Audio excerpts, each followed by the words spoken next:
friends, it's Kumar here. Welcome to my YouTube channel Magical Education once again. दोस्तों, आज मैं आपके लिए लाया हूँ हिंदी ग्रामर का एक बहुत ही इम्पॉर्टेंट टॉपिक संधि।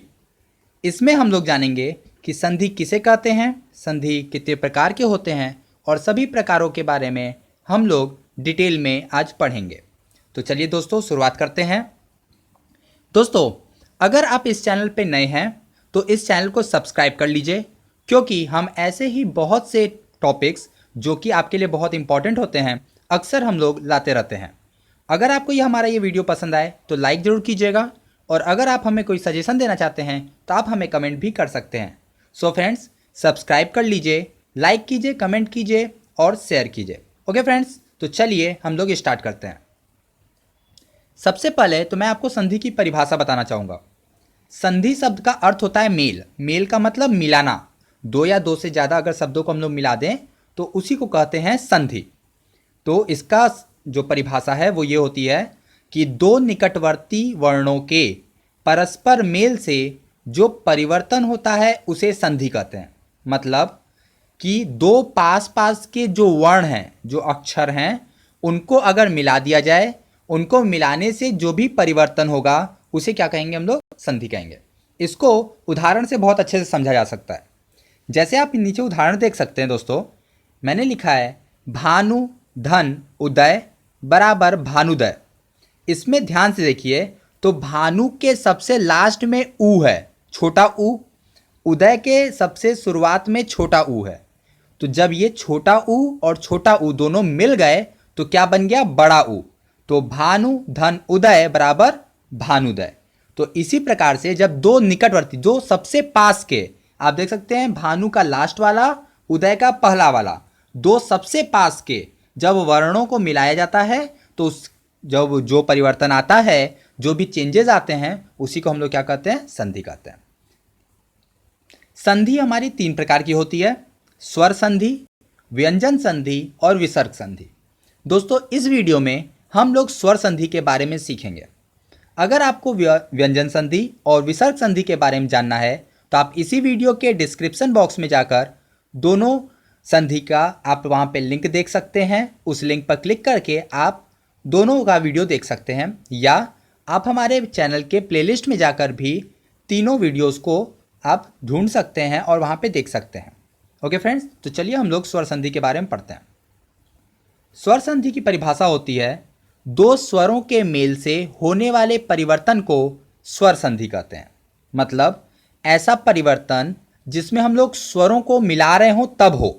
अगर हम लोग दो स्वर को मिलाते हैं, स्वर कौन कौन से होते हैं आपको पता होगा, हिंदी में स्वर 11 होते हैं: अ आ ई उ री ए ऐ ओ औ अंग अह। तो इस प्रकार के अगर हम लोग स्वरों को मिलाएं तो उनसे जो परिवर्तन होगा तो उसे को हम क्या कहेंगे, स्वर संधि कहेंगे। जैसे विद्या धन आलय, तो आप देख सकते हैं दोस्तों, विद्या में लास्ट में क्या है, आ है, और आलय में शुरुआत में क्या है, आ। तो आ धन आ बराबर बनता है आ। तो विद्या धन आलय बराबर विद्यालय। दोस्तों, स्वर संधि 5 प्रकार की होती है: दीर्घ संधि, गुण संधि, वृद्धि संधि, यण संधि और अयादि संधि। तो चलिए दोस्तों सभी प्रकारों के बारे में विस्तार से पढ़ते हैं। सबसे पहले है दीर्घ संधि। दीर्घ संधि में क्या होता है कि अ, छोटी ई और छोटा ऊ, अगर इसके बाद अ, छोटी ई और छोटा ऊ आए तो ये आपस में मिलकर क्या हो जाते हैं, आ, बड़ी ई और बड़ा ऊ बन जाते हैं। अगर किसी भी शब्द में के लास्ट में क्या होता है, अ आए, छोटी ई आए या छोटा ऊ आए, और उसके जस्ट बाद अ, छोटी ई और छोटा ऊ आए, तो दोनों मिलके क्या हो जाएंगे, आ, बड़ी ई और बड़ा ऊ। इसको उदाहरण से समझते हैं। जैसे अगर आ धन आ मिलाया जाए तो क्या बनता है, आ। हिम धन आलय बराबर हिमालय, इसका एक उदाहरण है। आ धन अ बराबर आ, इसका उदाहरण विद्या धन अर्थी बराबर विद्यार्थी। उसी तरीके से छोटी ई धन छोटी ई बराबर बड़ी ई, इसका उदाहरण रवि धन इंद्र बराबर रविंद्र। छोटी ई धन बड़ी ई बराबर बड़ी ई, इसका उदाहरण मुनि धन ईश बराबर मुनीस। इसी तरीके से बड़ी ई धन छोटी ई बराबर बड़ी ई। इसका उदाहरण है मही धन इंद्र बराबर महेंद्र। कुछ और उदाहरण देख लेते हैं। बड़ी ई धन बड़ी ई बराबर बड़ी ई। इसका उदाहरण है मही धन ईस बराबर महीश। छोटा ऊ धन छोटा ऊ बराबर बड़ा ऊ। भानु धन उदय बराबर भानुदय। छोटा ऊ धन बड़ा ऊ बराबर बड़ा ऊ। लघु धन उर्मी बराबर लघुर्मी। उसी प्रकार से बड़ा ऊ धन छोटा ऊ बराबर बड़ा ऊ। इसका उदाहरण वधु धन उत्सव बराबर वधुत्सव और बड़ा ऊ धन बड़ा ऊ बराबर बड़ा ऊ। इसका भी उदाहरण आप ले सकते हैं वधु धन उत्सव बराबर वधुत्सव। तो इस तरीके से दोस्तों ये था हमारा दीर्घ संधि। अगर गुण संधि की बात करें तो इसमें आ के बाद छोटी ई और बड़ी ई अगर आए तो दोनों मिलकर क्या हो जाते हैं, ए हो जाते हैं। अगर आ के बाद छोटा ऊ और बड़ा ऊ आए तो दोनों मिलके ओ हो जाते हैं। और यदि आ के बाद री आता है तो दोनों मिलके अर हो जाते हैं। जहां भी ये तीन प्रकार के परिवर्तन मिलेंगे वहां पर गुण संधि होगा। इसका उदाहरण देख लेते हैं दोस्तों। अ धन ई बराबर क्या होगा, ए। इसका उदाहरण है नर धन इंद्र बराबर नरेंद्र। आ धन ई बराबर भी क्या हो जाएगा, ए। तो इसका उदाहरण है महाधन इंद्र बराबर महेंद्र। अ धन बड़ी ई बराबर ए। इसका उदाहरण है नर धन ईस बराबर नरेश। आ धन ई बराबर भी क्या होगा, ए। इसका उदाहरण है महाधन ईस बराबर महेश। अधन छोटा ऊ बराबर ओ। इसका उदाहरण ज्ञान धन उपदेश बराबर ज्ञानोपदेश। आधन छोटा ऊ बराबर ओ। इसका उदाहरण है महाधन उत्सव बराबर महोत्सव। अधन बड़ा ऊ बराबर ओ। इसका उदाहरण है जल धन उर्मी बराबर जलोर्मी। आधन बड़ा ऊ बराबर ओ। इसका उदाहरण है महाधन उर्मी बराबर महोर्मी। इसी तरीके से अधन री किस में बदल जाता है, अर में। तो इसका उदाहरण हम लिख सकते हैं देव धन ऋषि बराबर देवर्षि। आधन री बराबर भी क्या हो जाएगा, अर। इसका उदाहरण हम लोग लिख सकते हैं महा धन ऋषि बराबर महर्षि। तो ये उदाहरण थे दोस्तों गुण संधि के। अब तीसरा है हम लोग का वृद्धि संधि। वृद्धि संधि में कैसे परिवर्तन होते हैं देखते हैं। इसमें आ के बाद अगर ए या ए आता है तो दोनों मिलके क्या हो जाएगा, ए हो जाएगा। उसी प्रकार से यदि आ के बाद ओ और ओ आता है तो दोनों मिलके क्या हो जाएंगे, ओ हो जाएंगे। चलिए इसके भी कुछ उदाहरण देख लेते हैं। जैसे अ धन ए बराबर ए। इसका उदाहरण है एक धन एक बराबर एकाएक। आ धन ए बराबर ए। इसका उदाहरण है वा धन ऐस्य बराबर वैश्य। अ धन ओ बराबर ओ। इसका उदाहरण है वन धन औषधि बराबर वनौषधि। और आ धन ओ बराबर भी क्या हो जाएगा, ओ। इसका उदाहरण है महाधन औषधि बराबर महौषधि। अगला है संधि दोस्तों यण संधि। यण संधि में किस प्रकार के परिवर्तन होते हैं इसको पढ़ लेते हैं।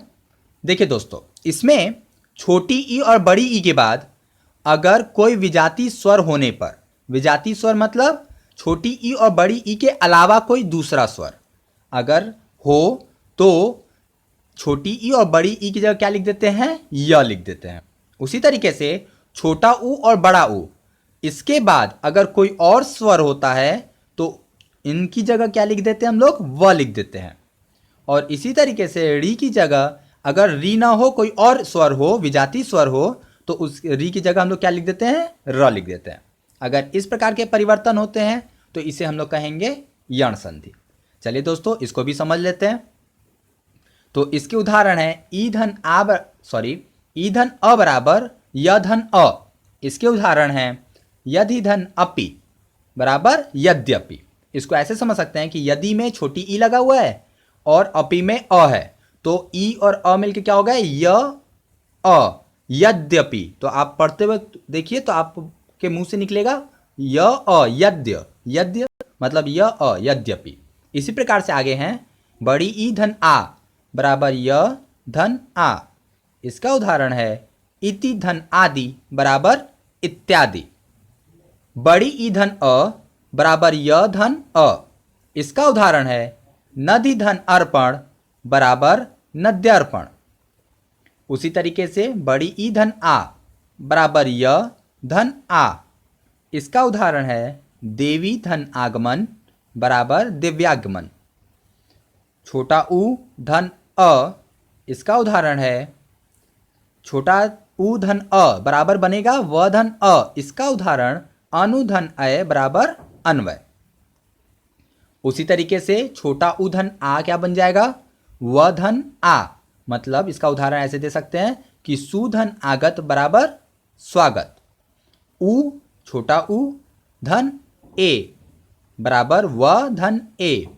इसका उदाहरण अनु धन एषण बराबर अन्वेषण। और लास्ट में है री धन आ। री किसमें बताया जाता है र में, तो री धन आ बराबर र धन आ। मतलब उदाहरण से समझिए पितृ धन आज्ञा बराबर पिताग्र पिताग्र पित्राज्ञा। पितृ धन आज्ञा बराबर पित्राज्ञा। ओके, चलिए अब हम लोग नेक्स्ट देखते हैं। ये है हम लोग दोस्तों लास्ट संधि अयादि संधि। इसमें क्या होता है, इसमें ए ओ और ओ के बाद कोई अगर दूसरा स्वर हो तो इनकी जगह पे क्या हम लोग लिख देते हैं अय आय अव और आव लिख देते हैं। ठीक है, इसको उदाहरण से समझते हैं। जैसे ए धन अ बराबर अय धन अ। इसका उदाहरण है ने धन अन बराबर नयन। ए धन अ बराबर आय धन अ। इसका उदाहरण है गै धन अक बराबर गायक। ओ धन अ बराबर अव धन अ। इसका उदाहरण है पो धन अन बराबर पवन। अगला देखते हैं औ धन अ बराबर आव धन अ। इसका उदाहरण है दोस्तों पौ धन अक बराबर पावक। उसी तरीके से औ धन छोटी ई बराबर आव धन छोटी ई। इसका उदाहरण है नौ धन इक बराबर नौविक नाविक। तो इस तरीके से दोस्तों आपने पांचों संधियों के बारे में पढ़ा। तो ये थे हमारे स्वर संधि। ठीक है, तो आई थिंक कि आपको सभी संधि के बारे में जो कि स्वर संधि के बारे में था आपको उसके बारे में सब कुछ पता चल गया होगा। आपने इसको अच्छे से समझा होगा। अगर फिर भी आपको कोई डाउट हो तो आप हमें कमेंट बॉक्स में पूछ सकते हैं। सो फ्रेंड्स, इस चैनल को सब्सक्राइब कर लीजिए। अगर आपको वीडियो पसंद आया हो तो लाइक ज़रूर कीजिएगा और सब्सक्राइब करना बिल्कुल मत भूलिए, क्योंकि हम ऐसे ही बहुत सारे वीडियोस जो कि आपके बहुत काम के होंगे हमेशा टाइम टू टाइम पे लाते रहते हैं। Okay friends, see you, have fun.